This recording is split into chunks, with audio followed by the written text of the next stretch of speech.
ઓફરમાં ticket હતી તે એ લોકો ઓફરમાં ટિકિટ લઈને પછી ચડી ગયા કે નાના ભાઈને તો જવું નતું તો પછી મોટો ભાઈ કે તું એકલો અહીં શું રહીને કરીશ.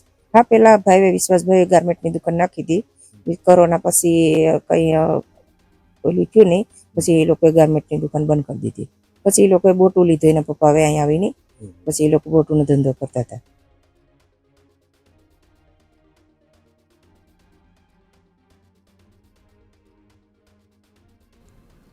થોડા દિવસ પહેલા અમદાવાદની અંદર પ્લેન દુર્ઘટનાની ઘટના તમને યાદ હશે. એ વાત આપણે યાદ કરીએ તો પણ આપણું હૈયું હચમચી જાય છે. 200થી વધારે લોકો એ વિમાનમાં મુસાફરી કરી રહ્યા હતા.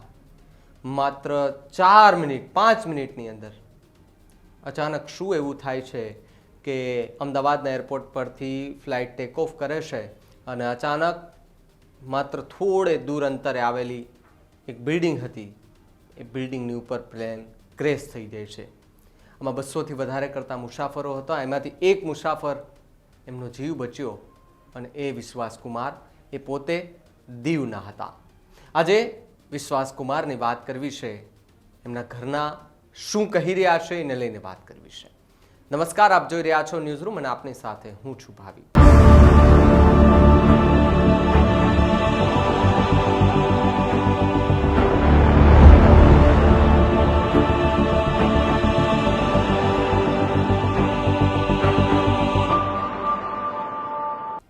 અમદાવાદની વિમાન દુર્ઘટનામાં દીવના 15 મુસાફરોમાંથી માત્ર વિશ્વાસ ભાલિયાનો જ આશ્ચર્યજનક બચાવ થયો. આ દુર્ઘટનામાં તેના નાના ભાઈ અજય સહિત 14 લોકોએ જીવ ગુમાવ્યો. તમે વિચાર કરો, 200 લોકો ભરેલું, 200થી વધારે કરતા લોકો ભરેલું એક વિમાન અમદાવાદના એરપોર્ટ પરથી ઉડે છે. સફરની શરૂઆત પણ નહોતી થઈ હજી. અમદાવાદમાં જતું પ્લેન અચાનક ક્રેશ થાય છે અને એક બિલ્ડિંગ પર પડે છે. બિલ્ડિંગ પર પ્લેન પડતાની સાથે જ અચાનક એટલી વિકરાળ આગ નીકળે છે કે આસપાસના વિસ્તારોમાં પણ એ અગન જ્વાળાની અસર જોવા મળી. એવું નથી કે પ્લેનમાં બેઠેલા લોકો જ મૃત્યુ પામ્યા છે.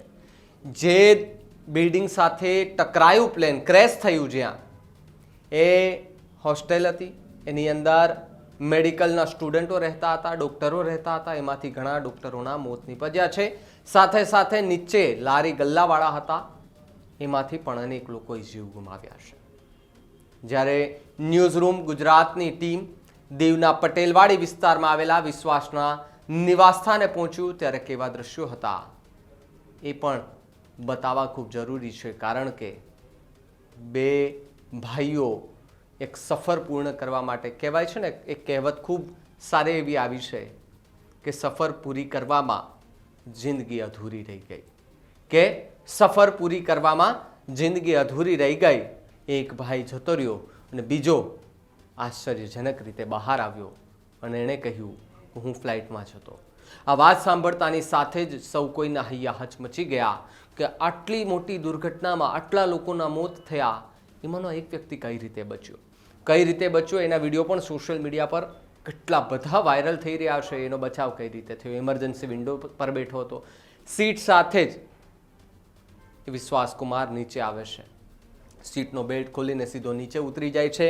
બીજો સીસીટીવી આવે છે કે જેમાં એ એમના બીજા અન્ય લોકોને બચાવવા માટે અંદર જતો દેખાય છે.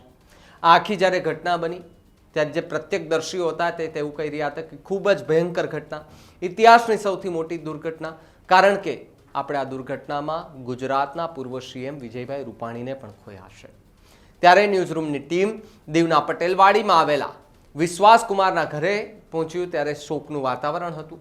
વિશ્વાસના પિતા રમેશભાઈ બાવાભાઈ ભાલિયા, જે છેલ્લા 25 વર્ષથી લંડનમાં રહેતા હતા, તેમની ગાર્મેન્ટ શોપ કોરોના કાળમાં બંધ થઈ ગયા બાદ તેમણે દીવમાં 2 ફિશિંગ બોટ ખરીદીને ત્યાં કામકાજ શરૂ કર્યું હતું. વિશ્વાસ અને અજય બંને ભાઈઓ દીવમાં ફિશિંગનો વ્યવસાય સંભાળતા હતા. તેઓ ફિશિંગ સિઝનના 8 મહિના બાદ એ દીવમાં રહેતા, બાકીના 3-4 મહિના લંડનમાં વિતાવતા હતા. બંને ભાઈઓ પરણેલા હતા. વિશ્વાસને 4 વર્ષનો પુત્ર છે. અજયની 2 દીકરીઓ હતી જે 4-5 મહિનાની ઉંમરે લંડનમાં બીમારીથી અવસાન પામી હતી. વિશ્વાસના માતા પિતા રમેશભાઈ અને જયાબેન તેમજ અન્ય 2 ભાઈઓ સની અને નયન તેમની પત્નીઓ સાથે લંડનમાં જ રહે છે. હવે એમને ક્યાં ખબર હતી કે સફર પૂરી કરવામાં અમારી જિંદગી અહીંયા પૂરી થઈ જશે.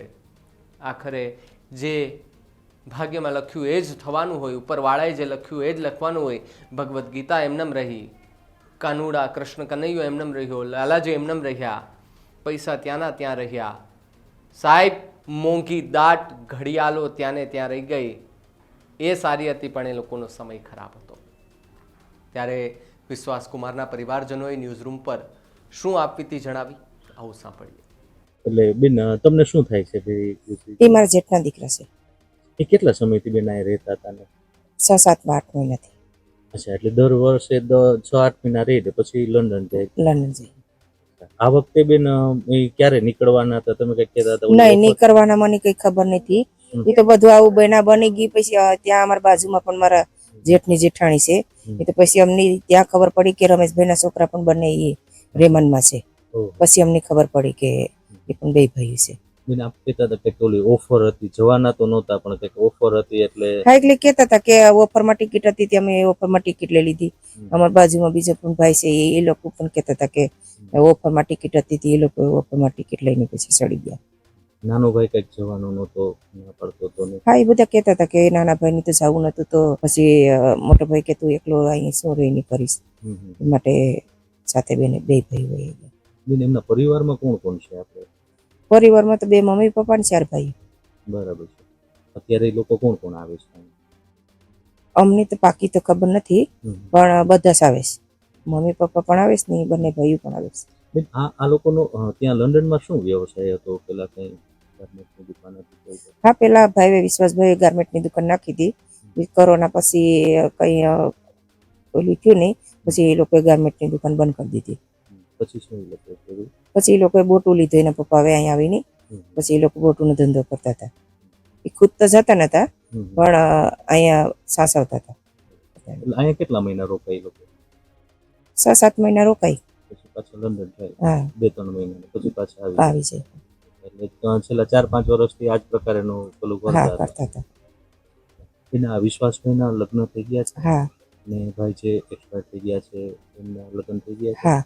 બંને સંતાનોમાં શું છે? બંને સંતાનોમાં વિશ્વાસભાઈની એક છોકરો છે 2-3 વર્ષનો, ને અજયભાઈની 2 બેબી હતી તે 2 બેબી ઓફ થઈ ગઈ. બંનેના પત્ની ત્યાં લંડન? હા, લંડન છે.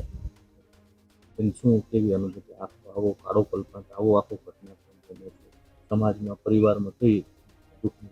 બહુ દુઃખની લાગણી છે સાહેબ. અમારે તો 2 જણા એક સાથે જાય તો દુઃખની લાગણી તો થાય જ નહીં. દીકરાઓની મા બાપ, બંને મા બાપ દીકરાઓ નાસાઈ લઈ ગયા.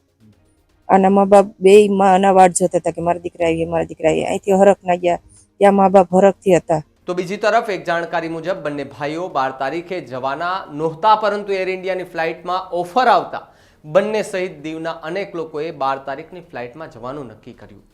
સામાન્ય રીતે લંડનની ટિકિટ આવક જાવક 600 થી 700 પાઉન્ડ જાય છે, પરંતુ 12 તારીખે ઓફરમાં જવાની ટિકિટ માત્ર 180 પાઉન્ડ હતી. એટલે કે કહી શકાય કે ફ્લાઇટની ઓફર મોતનું કારણ બની. ત્યારે જેમના સગાવાલા હતા, જે રમાબેન, તમે જે પ્રતિક્રિયા જેમની સાંભળી, બાઇટ જેમની સાંભળી, તેણે દુઃખ સાથે કહ્યું કે એમના ઘરમાં આટલા પરિવાર, આખી વિગત એમણે જણાવી છે. ત્યારે અમદાવાદની વિમાન દુર્ઘટનામાં દીવના 15 મુસાફરોમાંથી માત્ર વિશ્વાસકુમાર 1 એમનો આશ્ચર્યજનક બચાવ થતાં અનેક ચર્ચાઓએ જોર પકડ્યું છે. જોકે વિશ્વાસકુમાર હાલ વાત કરવાની સ્થિતિમાં નથી, કારણ કે તેણે તેના પોતાનો ભાઈ ગુમાવ્યો છે અને આખો અકસ્માત, આખી આ ઘટના પોતાની નરી આંખે જોઈ છે. ત્યારે સ્વાભાવિકપણે અંદરથી શું થતું હોય એ તો વિશ્વાસકુમારને ખબર, પરંતુ ભગવાન જે લોકોએ પોતાના સ્વજનો ગુમાવ્યા છે એમના પરિવારજનોને ભગવાન હિંમત આપે, સહન શક્તિ, એ શક્તિ આપે એવી કે જે દુઃખ એની ઉપર આવ્યું છે એ સહન કરવાની શક્તિ આપે. આપણે એટલી જ પ્રાર્થના કરી શકીએ.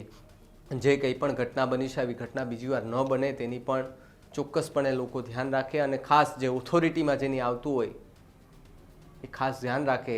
કારણ કે મેં પહેલાં પણ કહ્યું કે સફર પૂરી કરવામાં જિંદગી અધૂરી રહી ગઈ, સફર પૂરી કરવામાં જિંદગી અધૂરી રહી ગઈ.